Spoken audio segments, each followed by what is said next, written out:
నేను మీ శ్రీనివాస్ చౌహాన్ అడ్వకేట్. మిత్రులారా, ఒక కేసులోని విషయం ఏంటి అంటే, ఒక వ్యక్తి తాను 15 సంవత్సరాల లోపు వయసులో ఉన్నప్పుడు అతని యొక్క న్యాచురల్ పేరెంట్స్ అంటే జన్మనిచ్చినటువంటి తల్లిదండ్రులు ఏం చేశారు అంటే అతనికి పిల్లలు లేని వారికి దత్తత ఇచ్చేస్తున్నారు.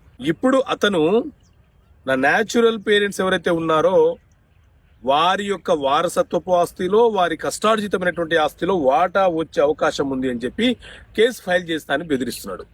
సో ఒక్కసారి మనము అడాప్షన్ వెళ్ళిపోతే మనకు జన్మనిచ్చిన తల్లిదండ్రుల ఆస్తిలో వాటా కోరే హక్కు ఉంటుందా?